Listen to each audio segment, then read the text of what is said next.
Voilà, la pluie. Après la pluie, c'est le beau temps, comme d'habitude, vous savez. Nous venons sous la pluie pour vous servir. Doudou Montiri à la présentation, Moron Jambé à la réalisation, et pourquoi pas aussi Christian Banjolo à l'exploitation. Merci à vous, chers téléspectateurs de Canal Congo Télévision.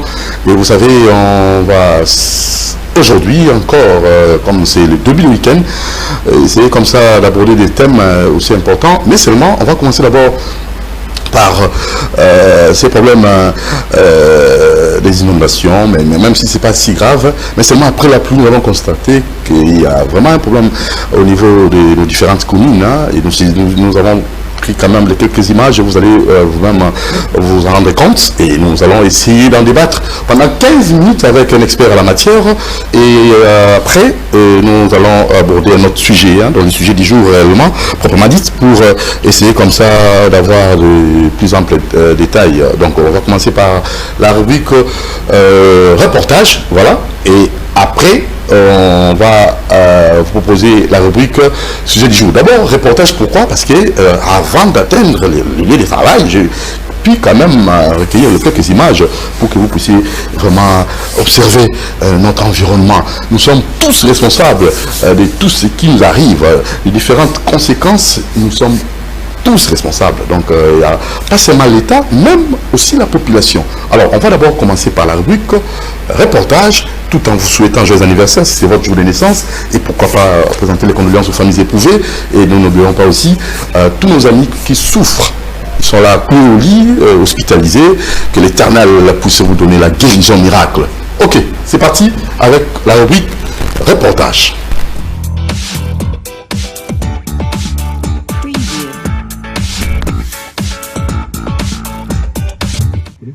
Donc aujourd'hui, même si c'est une tradition chez nous de dire de l'État comme dans d'être c'est pas des femmes de l'État, aujourd'hui c'est la possible.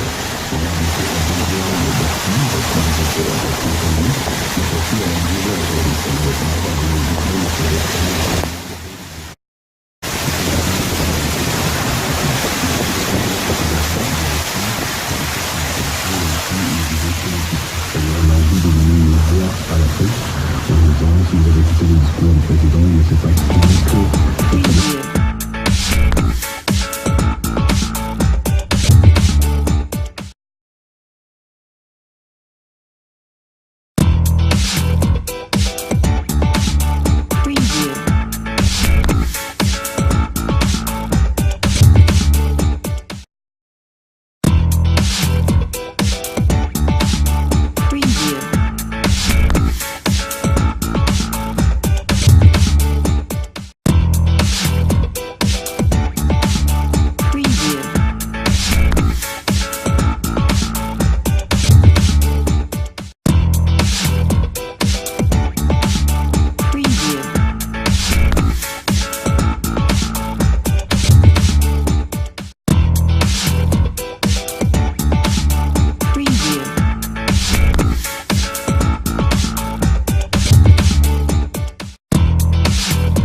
moment de l'événement Doudou Montiri, Moron Djambé.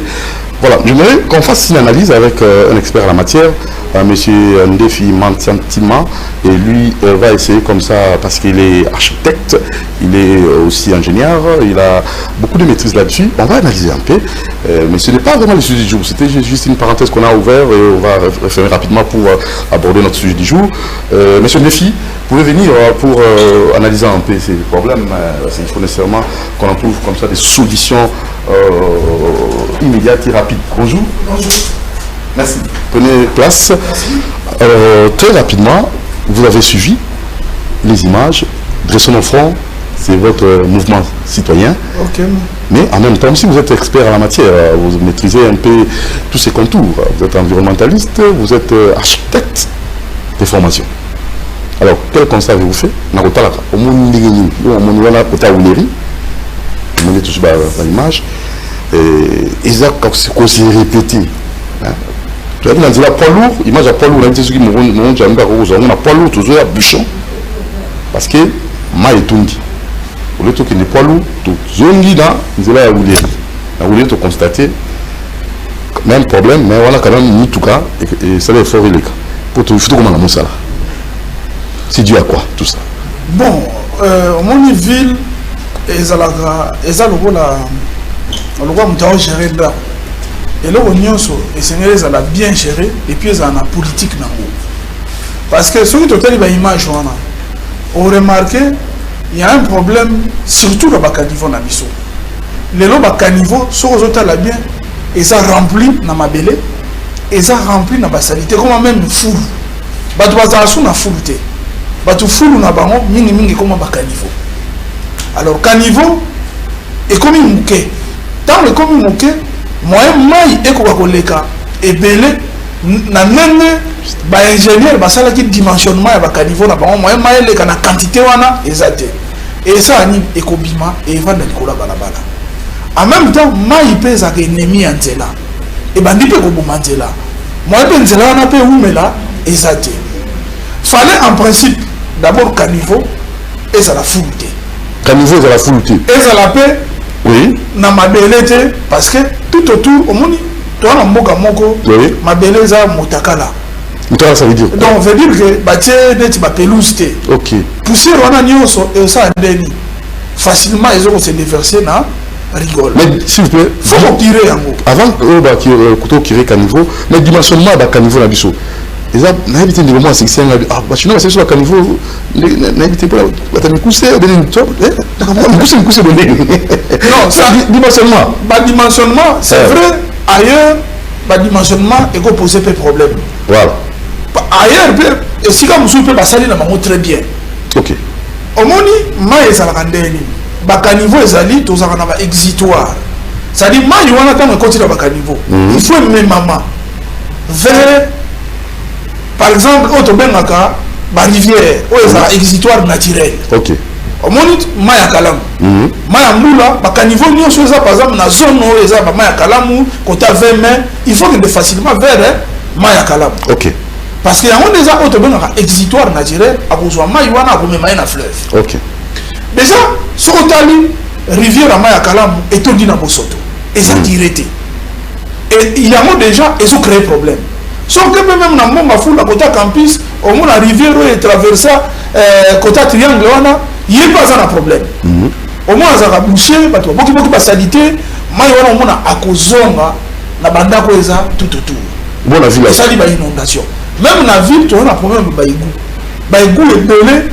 Est-ce que son problème exitoire est belé? Oui, mais marambalamon la fleuve, la plupart et belé a bouché. Batongi toki ba immeuble. Batongi toki ba immeuble. Mais c'est là c'est automatique. Et c'est là c'est automatique. Problème c'est construction anarchique. Et ko sala et ko zonga. OK. Parce que mayo eza la quantité belé. So ça peut-être moqué, moula moqué et ko le kanango. Mais mayo eza moi belé au mona et ça la retour na balabala. Au moins que mboka eza na ba difficulté belé. Ba difficulté wana et c'est maintenant l'État a pensé la politique y a ville. L'État surtout au Lobela et sa municipalité ou bien gouverneur de la ville. Parce que c'est nous qui doit comprendre. Il y a déjà opération Kimbo Peto. Au moni et l'autre mise en place. Au moni bah tu vas lui passer la salle. Argentine. Au moni et ça bien. omoni moto azwi likanisi bokombola balabala bokire baka niveau ntango bokire yango bolongoli bosoto botie libanda bosoto wana eke wapi fo bomemango quelque part mais oyo toomona à ma plus grande surprise bato babimisa salite na rigole mais tomona ata motuka moko te ekozwa yango soki mbula ebeti mbala moko azonginaka na rigole te finalement bose mosala nini to mituna bato yango baokanisa makambo yango est ce que vraiment baokanisa makambo est-ce que vraiment bazaka na mokili yango biso tozali parce que eloko ya ndenge wana esengeli politique ya makasi ezala na kati ya ville politique d'abord il y a salubrité mais déjà la monde banda bazo kiwe ba niveau image ezali wana zo la kisama ba sala salongo na monga fula c'est très bien on met ça monga fula trifon pe azo salito bazo évacuer na monga fula bazo évacuer c'est pas bazo évacuer c'est que na sika wana on mona que problème eza mais si ba évacuer te siko mais si ba évacuer te maison akana esika ba sur la route ata yo okobimisa boso tata na ndako no komboli ndako oboka fulu te ezalaka ataka na ndako na yo yo kokombola ndako no okangisi salite pe otika libanda okuluka omemango quelque part il faudrait que gouverneur de la ville a pensé et là on va bien dire traitement des déchets c'est capital dans un monde moderne et c'est possible Kinshasa il y en a plus de 12 millions ça signifie que tu produiras tellement de déchets mais traitement on a pas la transformation dans tout ça ba makoki ba matériel vous allez que permettre à ce que la taille aiguille à pamba ba ko lamba ngozo ngaliso au moni hein mboga nyonso ezaka na ba ambition ce qu'on veut diriger, il faut qu'on ait un programme ambitieux. Parce que la ville, on manager la ville. On a déjà 12 millions. Plus de 12 millions, c'est un grand marché pour le gouverneur de la ville. Ça signifie qu'il peut même vendre les marchés de la salubrité. Il peut négocier même avec des entreprises. Donc, avec un partenaire. Oui. Là, tu as 12 millions. Mais tu peux sur responsabilité, même un partenariat public-privé. Tu peux sur responsabilité, on va installer usine de traitement des déchets. Par exemple, pour 10 ans, pour récupérer investissement là. Parce que moi, mon nyonso, au coquille, comme il s'en va, quand on approche. Donc, déchets à devise, déchets en bon. Des en bon. Parce que on a un peuple congolais, on n'a pas de débarrasser des déchets. Dans le lieu, on met sous forme de taxe. Avec une entreprise, on installe usine de traitement des déchets. On a ça dans le verre malou. À ça, les usines, mon soit une entreprise privée. Même des jeunes entreprises dans le quartier, ils n'ont pas s'occuper de problème de salubrité. Tu as par exemple 2000 fois dans le bandap. Tu as d'une façon mensuelle. Tu as foutu par mois, tu as sanité, tu as une grande usine pour traiter. Moi, je suis bon. Parce que ce que je vendre la mouille, tout ça, c'est salon. Mais le bureau, c'est archaïque, c'est dépassé. Ce n'est pas le bureau comme monde moderne. Je ne sais pas. Mais ça, c'est quoi? Qui comme ça? Les experts en la matière? Ça va étude approfondie.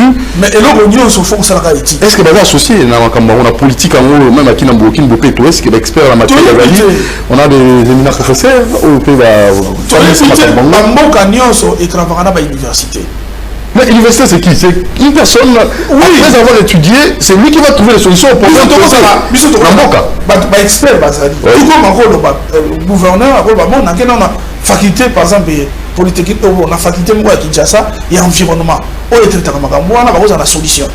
Ok. On a ses conseils. Pour le par exemple, il y a urbanisation. Au-delà, il y a bureau d'études d'aménagement urbain, il peut encore associer même les étudiants qui sont, par exemple, à l'IBTP. C'est comme ça que les villes financent les universités. Parce que les travaux, il y a la recherche, et qu'on peut, il y a des cas pratiques. Il y a ici qui vente. Voilà. Sauf que dans l'IBTP, on va remarquer les aménagements qu'ils font, ce sont des cas pratiques de la ville de Kinshasa. Est-ce qu'il y a-t-il un partenariat entre la ville de Kinshasa, par exemple, l'Institut supérieur d'architecture et d'urbanisme? En réalité, il ne faut pas avoir un partenariat. Pour, à cause de la type. C'est ça, c'est ça, hier, tout le niveau. Mais sa vision à l'État, et sa vision à la ville. Donc, diriger une ville, là doit avoir une vision. Ce n'est pas facile aussi, hein? Diriger une ville.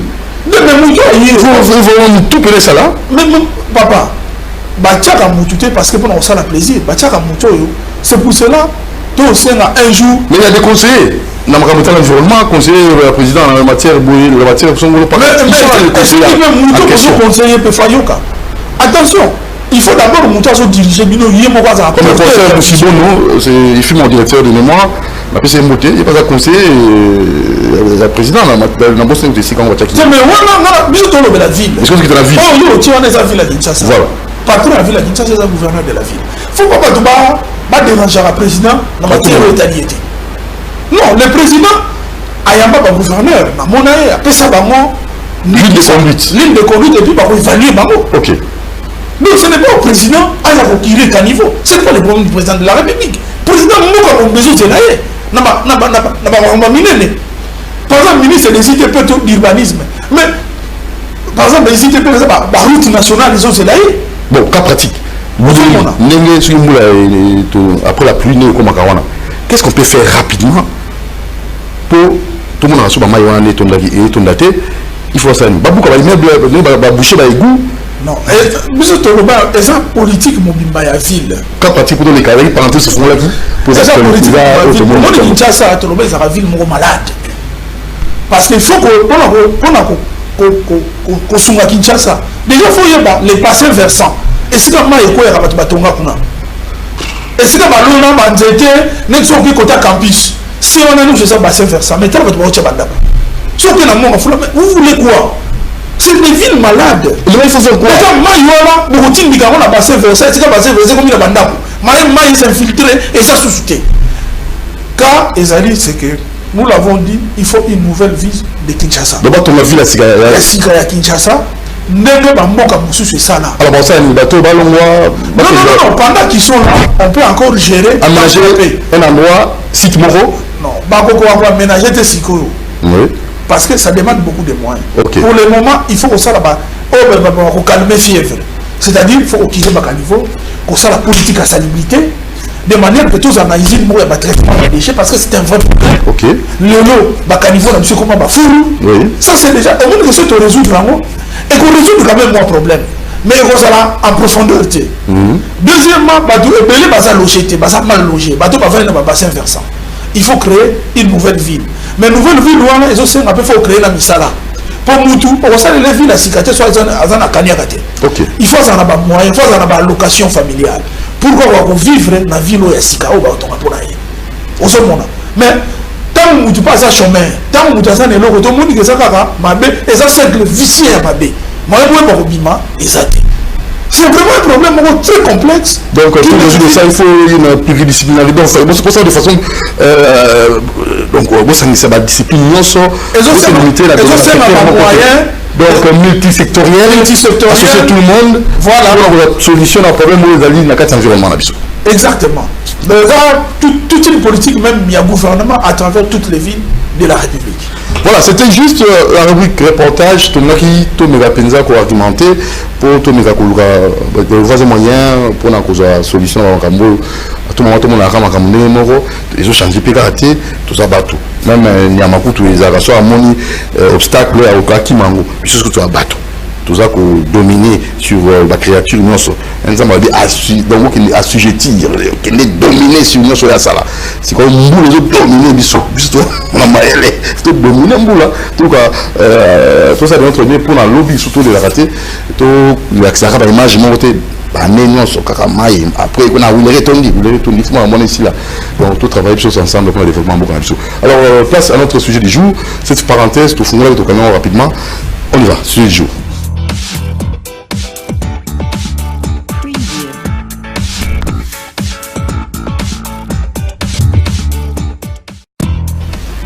Voilà, alors, tout fan d'amis dans le sujet, on a invité, comme Agaraki, à multisectoriel, à la domaine des réseaux maîtrisés, et on monte au Bandaki dans le reportage pour appeler Sarah Makanisnae.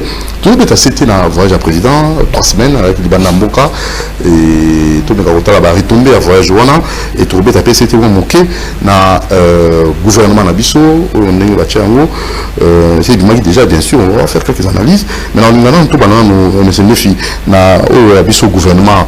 Donc, gouvernement pléthorique. Donc, face à la situation, ils allaient dégrader.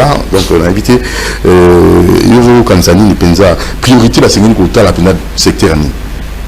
Bon, merci Namotuna. Il faut que l'élection Nabiso et Sénéma qui n'a pas c'est-à-dire que le président Nabiso, il a sa lélo, a une majorité dans l'Assemblée nationale.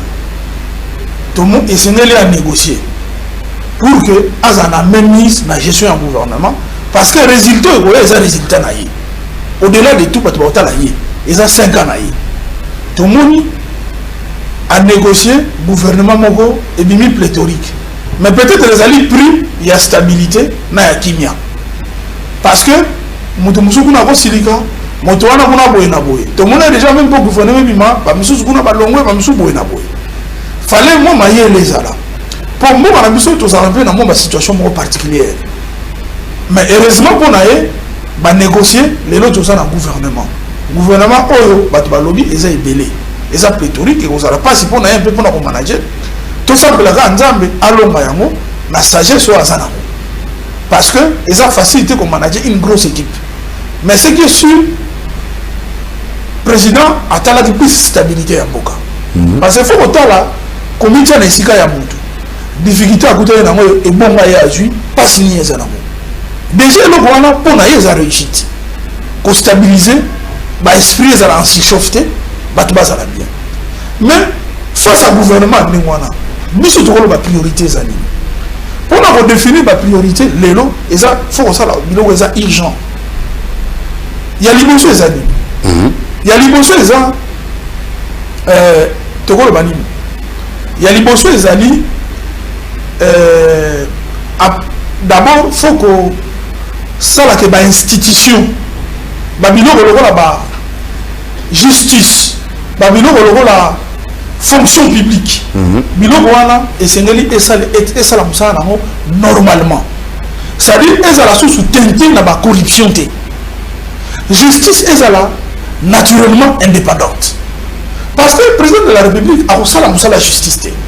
Mais a repris sa impulsion. Donc, la justice est à la interférence. Ce que justice est à interférence. Justice est indépendante. Au moment où vous avez la Moutouni soit Obama. Tout l'année, le président lobby. Tout le monde qui pour justice est indépendante. On est faisant un problème. On est faisant les agender confondre la justice. Fonction publique. Bisous de que fonctionnaire face à la moutou. Oyo azana tanaya bandaka musala tanaya si sakako. Et puis azana délai naya tête à dossier. Ce qui te dit que eloko songolo est soit 48 heures et singele soit 48 heures. Ce que je 48 heures wana fonction publique et ça pour ça la côté et c'est n'est combien fonction publique mais tout ça la faille makasi na niveau de l'administration na biso yango wana tout ça avait force à mboka il faut même qu'on numériser yango je vois qu'il a compris numérisation il y a appareil de l'état et qu'on réduire même corruption et qu'on permettre au président na gouvernement ba bâtir système ya sika administration na biso parce que na ba mikila poto aussi est là tant Makambunio est pratiquement un système. Et logo saliguna, oye pour le logo bongana na ngote ba kota kana nan papa zokosa. Ate ozana mukanda. Mais soki muta koti na site na yo, to muta koti achega kombo papa Dudu, makambuno nyo bimi na casier judiciaire na onyo so bimi. Ozomona niveau interdépendance wana. Mais bani bango pe yo ba te robot ba che robot na nzela ba problème va c'est ça na mi roulage na pise mbote. Robot de parti a commis on a biso to ça to mon super fait. Il faut que mon robot là. Problème à roulage pour azofuta ba bien té. Problème ezalaka. Parce qu'on veut numériser, mon tabi qui intérêt na comme en plus de ça soki mon tabi la azofuta mana bien.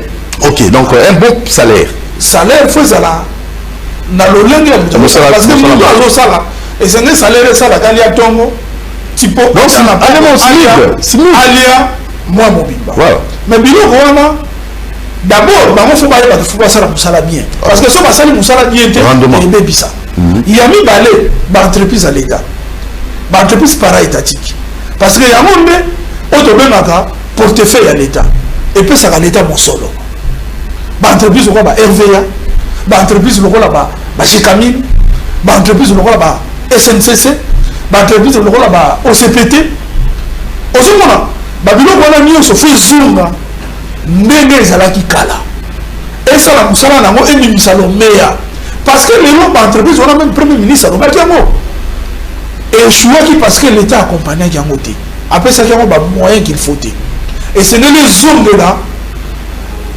force nango d'antan pour productivité ça là parce que yango nde et qu'on permettre ba miba omoni ba toza na ba entreprise donné ebele ekufa et c'est des lésions. Il faut l'État à s'appuyer dans la biloko naïe. Mais ça la politisé. Surtout choix à l'animateur. C'est pas pour la président, manager.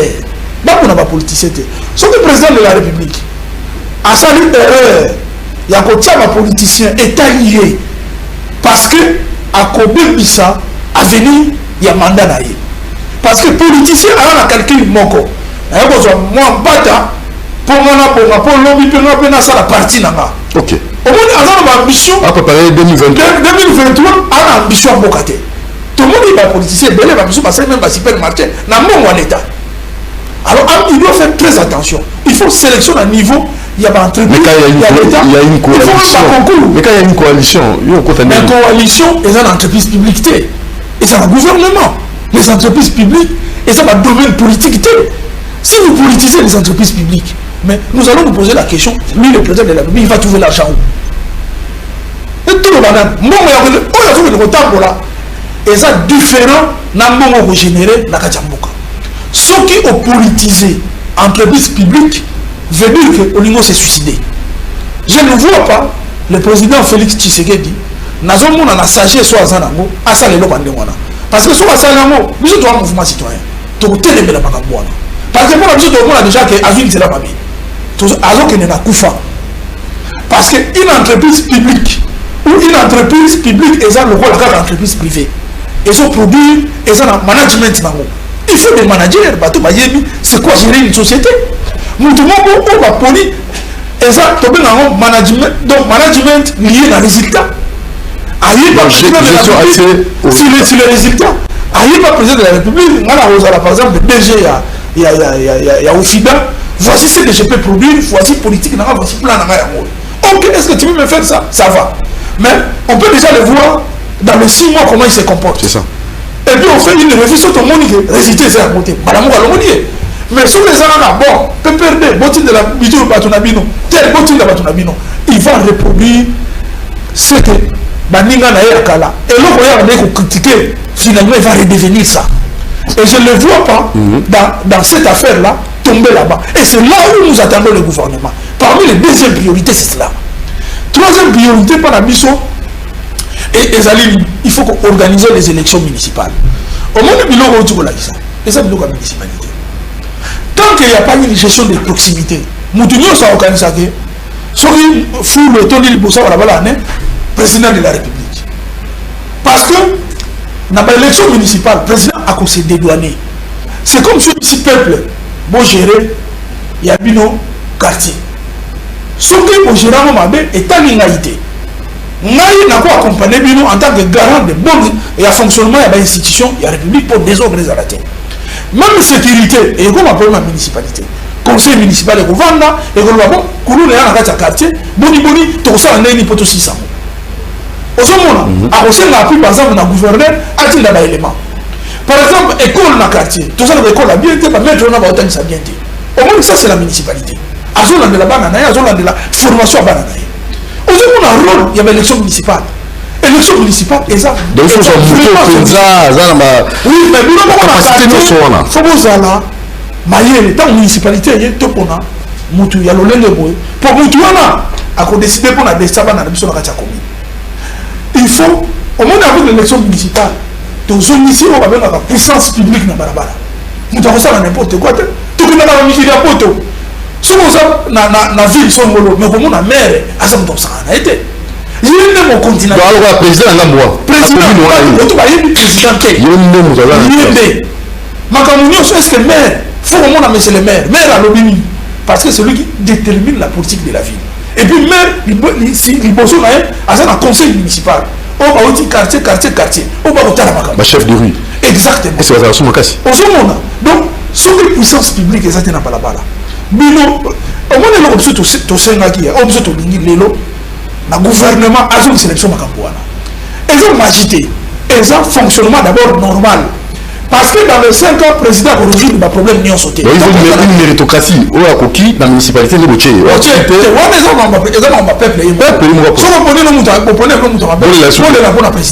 Donc 3 priorités. 3 priorités parce que tout le président aussi, ça m'a revenu sur la 5 ans. Bako Sabinoté. 5 ans, il y a mon cœur. Mais à Koki, l'État, ils ont amené les Salaki.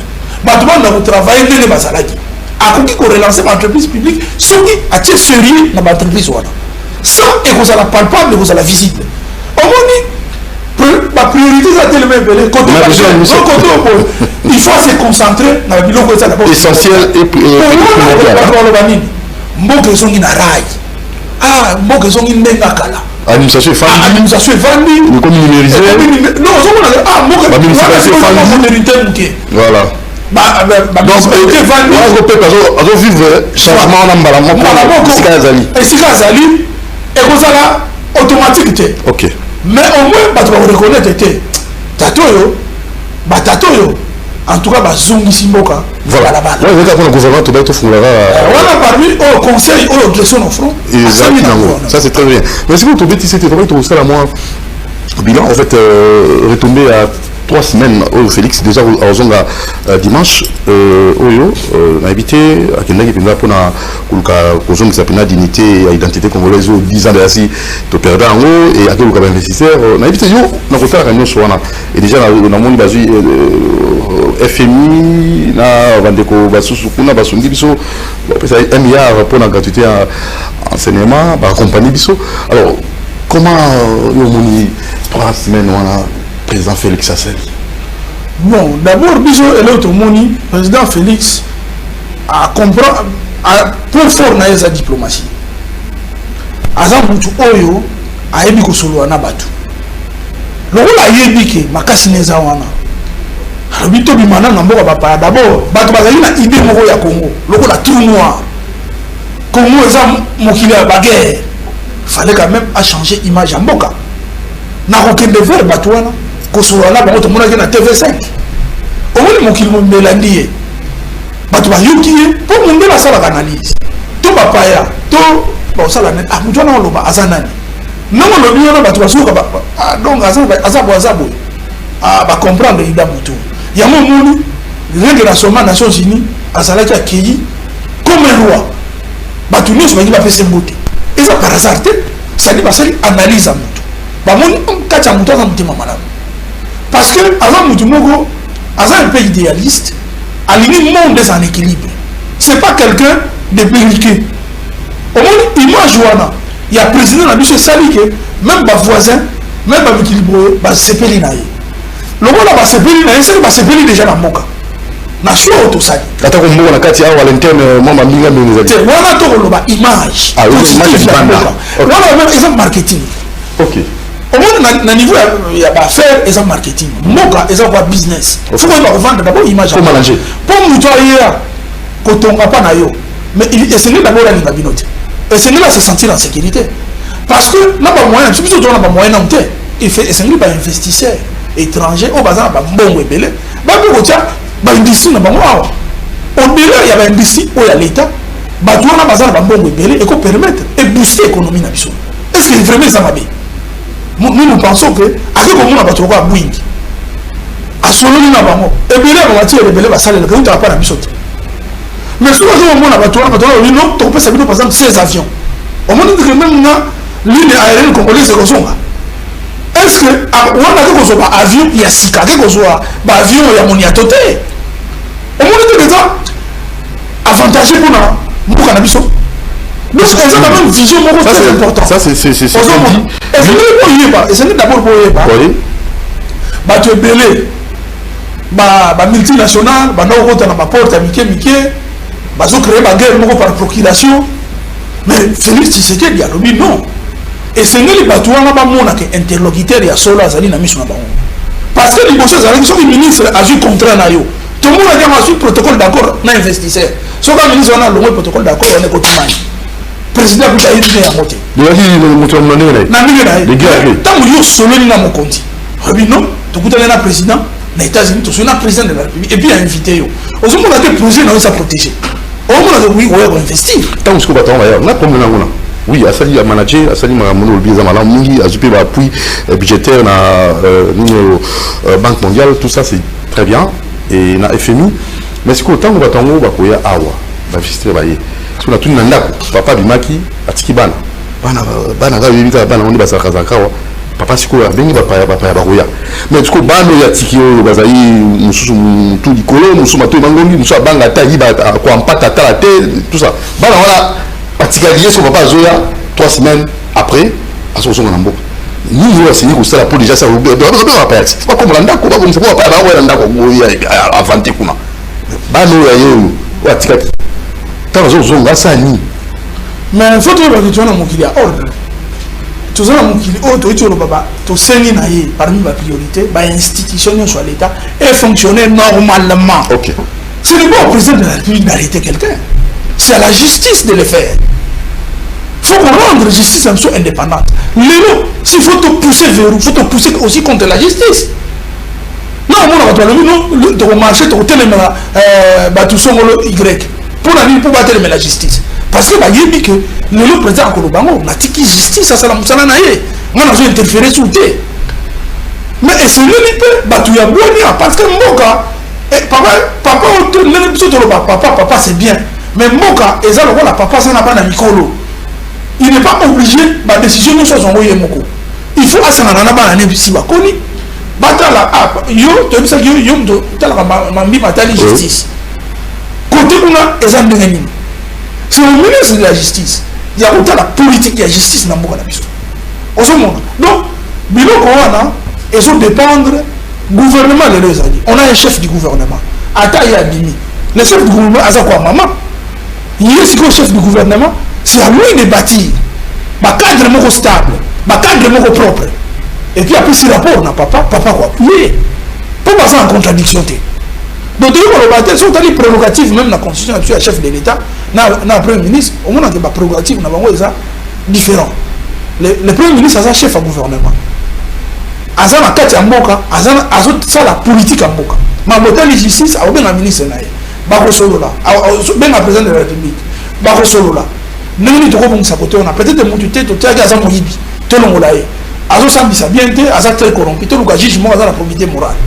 Bon, peut-être que tout ça n'a pas quitté. Tout que dans le Parlement, ça la loi pour tout ça la réforme à la justice. Pour que nous ayons la justice, pour que dérive y ait. Mais tout ça, s'il vous plaît, Anthony, comment les ambitions, comment les ambitions de mon côté, mais bien le président Bimi, avec le investisseur, Paris Bakoya, M. Bazak, pour l'accès pour Balaxi Prévamou, en soutien, Bazak, pour travailler sur l'appui budgétaire, moi, mon solo. Appui budgétaire tout le monde. Mais vous avez dit que vous avez dit que vous avez dit que vous avez dit que vous avez dit que est-ce que vous avez pris des consciences? Parce que vous avez géré. Il faut que vous ayez Kangayo, Bayako, Tunayo, Yomoko na Nino Tikate. Il faut libérer 15 milliards en gros, 15 millions en gros. Yomoko na Nini na Yo, vous faites ça. En fait, c'est-à-dire, en propos, c'est comme on a fumé na Kangi, mais vous avez la conscience à Congo, RD Congo. Tokolega, là on a 200 azati. Là on kufa, il y a un défi à Tanas. On a pas si comment on va se lancer à Tanas, défi Matsatima à kufa.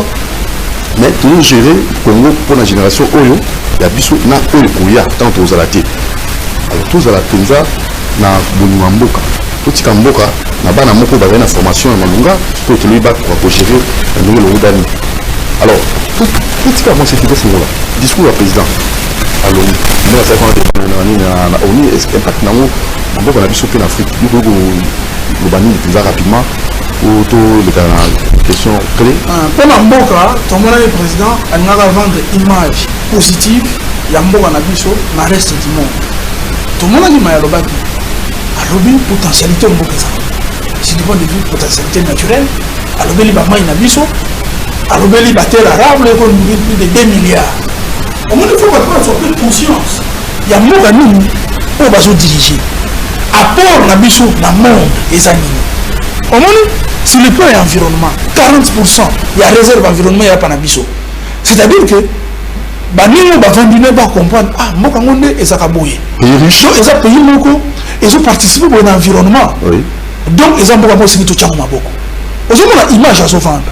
Deuxièmement, nous avons lobby pour nous convaincre les multinationales, tout le monde est Mboka Oyo, beaucoup qui koya na bino, mais boya bino de façon légale. On est pour la bagarre par procuration. Beaucoup de porte les seigneurs, na zawana, na zamu tout le monde a ouvert, na kusolo la na bino. et puis tout ça, la partenariat, on va gagnant-gagnant. Nous, on va gagner, nous, on va gagner. Mais c'est le plan africain. Tout le monde, modèle, Oyo, Félix Alobeli, pour na bambo comme ça. Faut que yeba comment Azaki soutenir à un certain moment. Tout le monde bambo rebelle ba Zimbabwe aller soutenir biso pour la guerre d'agression tout et tout. Et c'est même le temps que peut avoir stabilité. Tant que baninga ba un problème, tout ba rendre bango sincère. Et ça est le président. Tout le monde a dit à Sali. Aligné à porter le leadership congolais sur le leadership africain. Tout le monde passe à sachet c'est belé.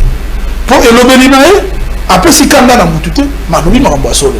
Parce que ce que nous avons fait, monde et c'est nous qui éviter ma cambouana. Et c'est nous qui avons pour le peuple zimbabwéen. C'est un problème. Les gens Mugabe accueilli. Le problème, c'est qu'on ça comme ça, et ça, c'est une sensité. Tant le président Lobiango, parce qu'il se positionne comme un leader africain. Il gère quand même un grand pays. Donc, on a un impact sur les gens. Si on va continuer dans ce là, le président Félix Tshisekedi